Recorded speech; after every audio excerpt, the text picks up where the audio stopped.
안녕하세요. 비즈니스 1단어 주홍입니다. 오늘 비즈니스 1단어에서는 품위서와 기한서의 차이에 대해 알아보겠습니다. 품위서와 기한서는 둘 다 회사의 결제 과정에서 사용되는 문서입니다. 하지만 둘은 목적과 내용에서 차이가 있습니다. 국어사전에서 각각의 뜻을 보면 품위서는 어떤 일의 집행을 시행하기에 앞서 결제권자에게 특정한 사안을 승인해 줄 것을 요청하는 문서입니다. 그에 반해 기한서는 기업 활동 중에 어떤 사항의 문제를 해결하기 위해서 해결 방안을 작성하고 결제권자에게 의사결정을 요청하는 문서로 기한문이라고 부르기도 합니다.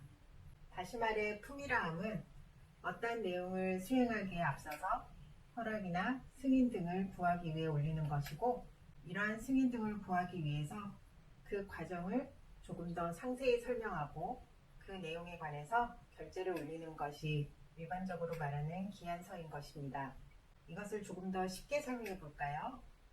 품위서는 허락을 받기 위한 서류고, 기한서는 과정 및 계획을 상세히 써서 검토를 요청하는 서류로 생각해 볼 수 있습니다. 따라서 기한서는 육하원칙을 기반으로 상세하게 처음부터 끝까지 분명하고 자세한 계획서가 첨부되면 좋습니다. 이러한 행정문서의 이야기는 말로 들으면 너무 어렵잖아요? 예를 들어서 생각해 보겠습니다. 회사에서 고객 쉼터를 설립하고자 하는 계획이 있다고 생각해 봅시다. 고객 쉼터를 만드는 것은 상시적으로 발생하는 업무의 일이 아니라 새로운 일을 만드는 것이기 때문에 구체적인 계획을 수립해야겠죠?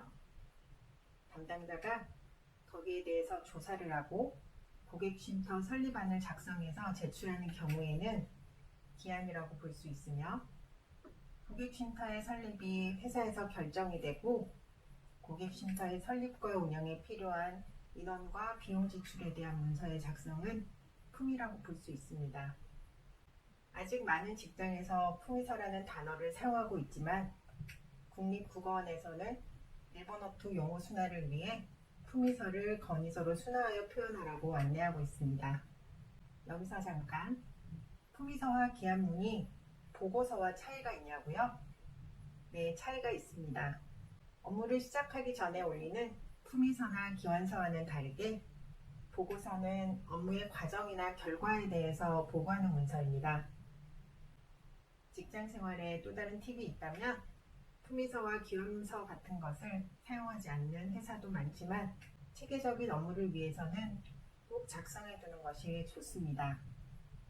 간혹 처음에 업무 계획과 달라지는 경우가 많기 때문이죠. 오늘 강의는 여기까지입니다. 회사에서 마주하게 되는 낯선 단어들을 댓글에 올려주세요. 짧고 쉽게 설명해 드리겠습니다. 좋아요, 구독, 알람도 잊지 마세요. 다음 시간에 또 다른 단어로 만나요. 감사합니다.